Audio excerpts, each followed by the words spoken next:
नमस्ते, मेरा नाम है प्राची। मुंशी प्रेमचंद की जो कहानी लेकर मैं आज आपके सामने हाजिर हूँ उसका नाम है कफन। झोपड़े के द्वार पर बाप और बेटा दोनों एक बुझे हुए अलाव के सामने चुपचाप बैठे हुए हैं और अंदर बेटे की जवान बीवी बुधिया प्रसव वेदना में पछाड़ खा रही थी। रह रहकर उसके मुंह से ऐसी दिल दहला देने वाली आवाज़ निकलती थी कि दोनों कलेजा थाम लेते थे। जाड़ों की रात थी, प्रकृति सन्नाटे में डूबी हुई, सारा गांव अंधकार में लय हो गया था। घीसू ने कहा, मालूम होता है बचेगी नहीं, सारा दिन दौड़ते हो गया, जा देख तो आ। माधव चिढ़कर बोला, मरना ही तो है, जल्दी मर क्यों नहीं जाती, देख कर क्या करूं। तू बड़ा बेदर्द है बे, साल भर जिसके साथ सुख चैन से रहा उसी के साथ इतनी बेवफाई। तो मुझसे तो उसका तड़पना और हाथ पांव पटकना नहीं देखा जाता। चमारों का कुनबा था और सारे गांव में बदनाम। घीसू एक दिन काम करता तो 3 दिन आराम करता। माधव इतना कामचोर था कि आधे घंटे काम करता तो घंटे भर चिलम पीता, इसलिए उन्हें कहीं मजदूरी नहीं मिलती थी। घर में मुट्ठी भर अनाज भी मौजूद हो तो उनके काम करने की कसम थी। जब 2-4 फाके हो जाते तो घीसू पेड़ पर चढ़कर लकड़ियां तोड़ लाता और माधव बाजार में बेच आता, और जब तक वह पैसे रहते दोनों इधर उधर मारे मारे फिरते। गांव में काम की कमी न थी। किसानों का गांव था, मेहनती आदमी के लिए 50 काम थे, मगर इन दोनों को उसी वक्त बुलाते जब 2 आदमियों से एक का काम पाकर भी संतोष कर लेने के सिवा और कोई चारा न होता। अगर दोनों साधु होते तो उन्हें संतोष और धैर्य के लिए संयम और नियम की बिल्कुल जरूरत न होती। यह तो उनकी प्रकृति थी। विचित्र जीवन था इनका। घर में मिट्टी के 2-4 बर्तन के सिवा कोई संपत्ति नहीं। फटे चीथड़ों से अपनी नग्नता को ढांके हुए जिए जाते थे। संसार की चिंताओं से मुक्त, कर्ज से लदे हुए, गालियां भी खाते, मार भी खाते, मगर कोई गम नहीं। दीन इतने कि वसूली की बिल्कुल आशा न रहने पर भी लोग इन्हें कुछ न कुछ कर्ज दे देते थे। मटर आलू की फसल में दूसरों के खेतों से मटर या आलू उखाड़ लाते और भून भून कर खा लेते, या 10-5 ऊख उखाड़ लाते और रात को चूसते। घीसू ने इसी आकाश वृत्ति से 60 साल की उम्र काट दी और माधव भी सपूत बेटे की तरह बाप ही के पद चिन्हों पर चल रहा था, बल्कि उसका नाम और भी उजागर कर रहा था। इस वक्त भी दोनों अलाव के सामने बैठकर आलू भून रहे थे, जो कि किसी खेत से लाए हुए थे। घीसू की स्त्री का तो बहुत दिन हुए देहांत हो गया था। माधव का ब्याह पिछले साल हुआ था। जब से यह औरत आई थी उसने इस खानदान में व्यवस्था की नींव डाली थी और इन दोनों बेगैरतों का दोजख भरती रहती थी। जब से वह आई यह दोनों और भी आराम तलब हो गए थे, बल्कि कुछ अकड़ने भी लगे थे। कोई कार्य करने को बुलाता तो निर्ब्याज भाव से दुगनी मजदूरी मांगते। वही औरत आज प्रसव वेदना से मर रही थी और यह दोनों इसी इंतजार में थे कि वह मर जाए तो आराम से सोएं। घीसू ने आलू निकालकर छीलते हुए कहा, जाकर देख तो क्या दशा है उसकी। चुड़ैल का फिसाद होगा और क्या, यहाँ तो ओझा भी 1 रुपया मांगता है। माधव को भय था कि वह कोठरी में गया तो घीसू आलूओं का एक बड़ा भाग साफ कर देगा। बोला, मुझे वहां जाते डर लगता है। डर किस बात का है, मैं तो यहाँ हूँ ही। तो तुम ही जाकर देखो ना। मेरी औरत जब मरी थी तो मैं 3 दिन तक उसके पास से हिला तक नहीं, और फिर मुझे लजाएगी कि नहीं। जिसका कभी मुंह नहीं देखा आज उसका उगड़ा हुआ बदन देखूं, उसे तन की सुध भी तो न होगी। मुझे देख लेगी तो खुलकर हाथ पांव भी न पटक सकेगी। मैं सोचता हूँ कोई बाल बच्चा हुआ तो क्या होगा। सौंठ गुड़ तेल कुछ भी तो नहीं है घर में। सब कुछ आ जाएगा, भगवान दे तो। जो लोग अभी 1 पैसा नहीं दे रहे हैं वे ही कल बुलाकर रुपए देंगे। मेरे 9 लड़के हुए, घर में कभी कुछ न था, मगर भगवान ने किसी न किसी तरह बेड़ा पार ही लगाया। जिस समाज में रात दिन मेहनत करने वालों की हालत उनकी हालत से बहुत कुछ अच्छी न थी, और किसानों के मुकाबले में वे लोग जो किसानों की दुर्बलताओं से लाभ उठाना जानते थे कहीं ज़्यादा संपन्न थे, वहाँ इस तरह की मनोवृत्ति का पैदा हो जाना कोई अचरज की बात न थी। हम तो कहेंगे घीसू किसानों से कहीं ज्यादा विचारवान था और किसानों के विचार शून्य समूह में शामिल होने के बदले बैठकबाजों की कुत्सित मंडली में जा मिला था। हाँ, उसमें यह शक्ति न थी कि बैठकबाजों के नियमों और नीति का पालन करता, इसलिए जहाँ उसकी मंडली के और लोग गांव के सरगना और मुखिया बने हुए थे उस पर सारा गांव उंगली उठाता था। फिर भी उसे यह तस्कीन तो थी ही कि अगर वह फटेहाल है तो कम से कम उसे किसानों की सी जी तोड़ मेहनत तो नहीं करनी पड़ती, और उसकी सरलता और निरीता से कुछ लोग बेजा फ़ायदा तो नहीं उठाते। दोनों आलू निकाल निकाल कर जलते जलते खाने लगे। कल से कुछ नहीं खाया था, इतना सब्र न था कि ठंडा होने दे। कई बार दोनों की जबानें जल गई।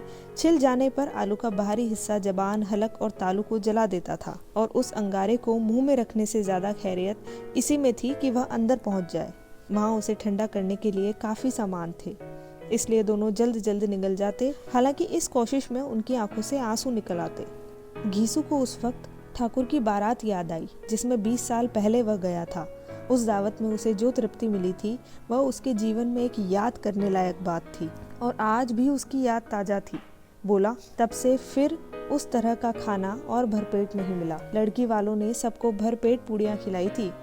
सबको, छोटे बड़े, सबने पूड़ियाँ खाई, और असली घी की। चटनी, रायता, 3 तरह के सूखे साग, एक रसेदार तरकारी, दही, चटनी, मिठाई। अब क्या बताऊं कि उस भोज में क्या स्वाद मिला। कोई रोक टोक नहीं थी, जो चीज़ चाहो मांगो, जितना चाहो खाओ। लोगों ने ऐसा खाया कि किसी से पानी न पिया गया। मगर परोसने वाले हैं कि पत्तल में गर्म गर्म गोल गोल सुवासित कचौड़ियाँ डाल देते हैं। मना करते हैं कि नहीं चाहिए, पत्तल पर हाथ रोके हुए हैं, मगर वह है कि दिए जाते हैं। और जब सबने मुंह धो लिया तो पान इलायची भी मिली, मगर मुझे पान लेने की कहाँ सुध थी। खड़ा हुआ न जाता था, चटपट जाकर अपने कंबल पर लेट गया। ऐसा दिल दरियाव था वह ठाकुर।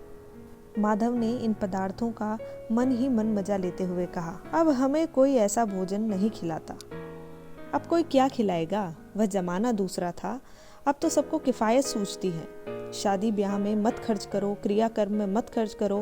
पूछो गरीबों का माल बटोर बटोर कर कहाँ रखोगे। बटोरने में तो कमी नहीं है, हाँ खर्च में किफ़ायती सूझती है। तुमने एक 20 पूरियाँ खाई होगी, 20 से ज़्यादा खाई थी। मैं होता तो 50 खा जाता। 50 से कम मैंने न खाई होगी। तू तो मेरा आधा भी नहीं है। आलू खाकर दोनों ने पानी पिया और वहीं अलाव के सामने अपनी धोतियां ओढ़कर पांव पेट में डाले सो गए, जैसे 2 बड़े बड़े अजगर गेंडुलियां मारे पड़े हों। और बुधिया अभी तक करा रही थी। सवेरे माधव ने कोठरी में जाकर देखा तो उसकी स्त्री ठंडी हो गई थी।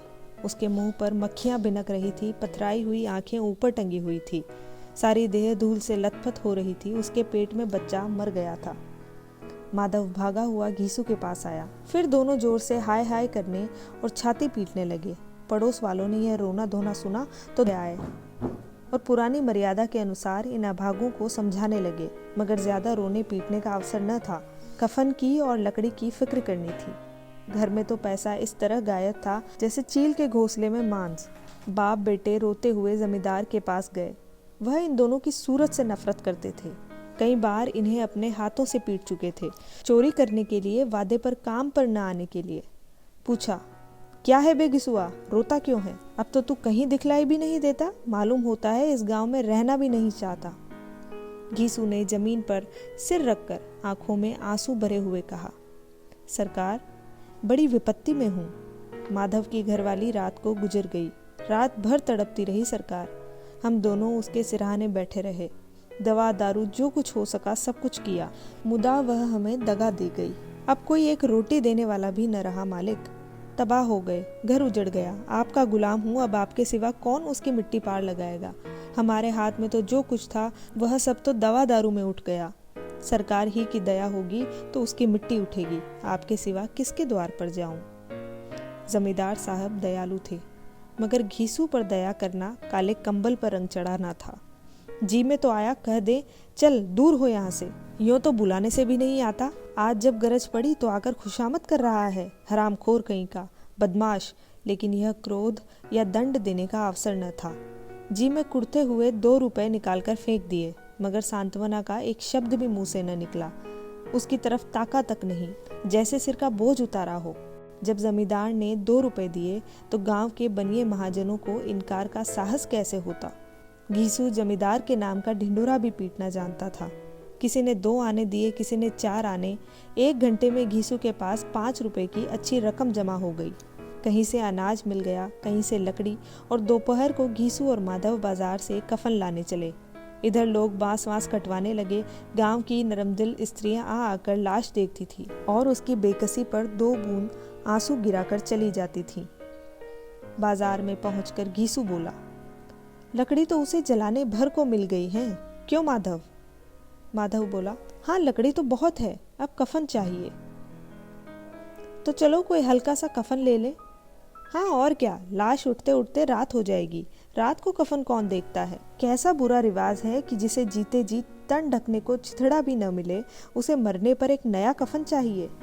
कफन लाश के साथ जल ही तो जाता है, और क्या रखा रहता है। यही 5 रुपए पहले मिलते तो कुछ दवा दारू कर लेते। दोनों एक दूसरे के मन की बात ताड़ रहे थे। बाजार में इधर उधर घूमते रहे, कभी इस बजाज की दुकान पर गए, कभी उस दुकान पर। तरह तरह के कपड़े, रेशमी और सूती देखे, मगर कुछ जचा नहीं। यहाँ तक कि शाम हो गई। तब दोनों न जाने किस देवी प्रेरणा से एक मधुशाला के सामने जा पहुंचे और जैसे किसी पूर्व निश्चित व्यवस्था से अंदर चले गए। वहां जरा देर तक दोनों असमंजस में खड़े रहे। फिर घीसू ने गद्दी के सामने जाकर कहा, साहू जी, एक बोतल हमें भी देना। उसके बाद कुछ चिखौना आया, तली हुई मछली आई और दोनों बरामदे में बैठकर शांतिपूर्वक पीने लगे। कई कुज्जिया ताबड़तोड़ पीने के बाद दोनों सरूर में आ गए। घीसू बोला, कफन लगाने से क्या मिलता, आखिर जल ही तो जाता, कुछ बहू के साथ तो न जाता। माधव आसमान की तरफ देखकर बोला, मानो देवताओं को अपनी निष्पापता का साक्षी बना रहा हो। दुनिया का दस्तूर है, नहीं लोग बांभनों को हजारों रुपए क्यों दे देते हैं? कौन देखता है परलोक में मिलता है या नहीं? बड़े आदमियों के पास धन है, फूके, हमारे पास फूकने को क्या है? लेकिन लोगों को क्या जवाब दोगे? लोग पूछेंगे नहीं कफन कहाँ है? घीसू हंसा, अबे कह देंगे कि रुपए कमर से खिसक गए, बहुत ढूंढा मिले नहीं, लोगों को विश्वास न आएगा, लेकिन फिर वही रुपए देंगे। माधव भी हंसा इस अनपेक्षित सौभाग्य पर। बोला, बड़ी अच्छी थी बेचारी, मरी तो खूब खिला पिलाकर, आधी बोतल से ज्यादा उड़ गई। घीसू ने 2 सेर पूड़ियाँ मंगाई, चटनी, अचार, कलेजियाँ। शराब खाने के सामने ही दुकान थी। माधव लपक कर 2 पत्तलों में सारा सामान ले आया। पूरा 1.5 रुपया खर्च हो गया, सिर्फ थोड़े से पैसे बचे रहे। दोनों इस वक्त इस शान में बैठे पूड़ियाँ खा रहे थे जैसे जंगल में कोई शेर अपना शिकार उड़ा रहा हो। न जवाबदेही का खौफ था, न बदनामी की फिक्र। इन सब भावनाओं को उन्होंने बहुत पहले ही जीत लिया था। घीसू दार्शनिक भाव से बोला, हमारी आत्मा प्रसन्न हो रही है तो क्या उसे पुण्य न होगा?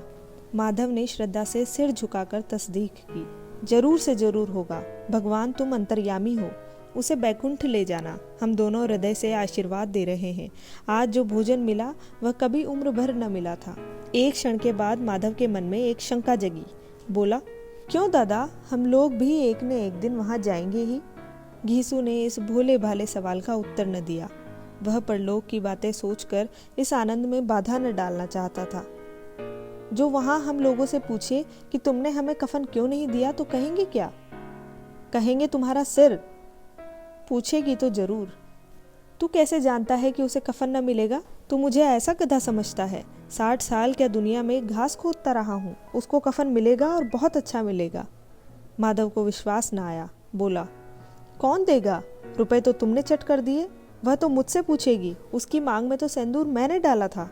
कौन देगा, बताते क्यों नहीं? वही लोग देंगे जिन्होंने अबकी दिया। हाँ, अबकी रुपए हमारे हाथ ना आएंगे। ज्यों ज्यों अंधेरा बढ़ता था और सितारों की चमक तेज होती थी, मधुशाला की रौनक और भी बढ़ती जाती थी। कोई गाता था, कोई डींग मारता था, कोई अपने संगी के गले लिपट जाता था, कोई अपने दोस्त के मुंह में कुल्हड़ लगाए देता था। वहां के वातावरण में सरूर था, हवा में नशा। कितने तो यहाँ आकर एक चुल्लू में मस्त हो जाते थे। शराब से ज्यादा यहाँ की हवा उन पर नशा करती थी। जीवन की बाधाएं यहाँ खींच लाती थी और कुछ देर के लिए यह भूल जाते थे कि वे जीते हैं या मरते हैं, या न जीते हैं न मरते हैं।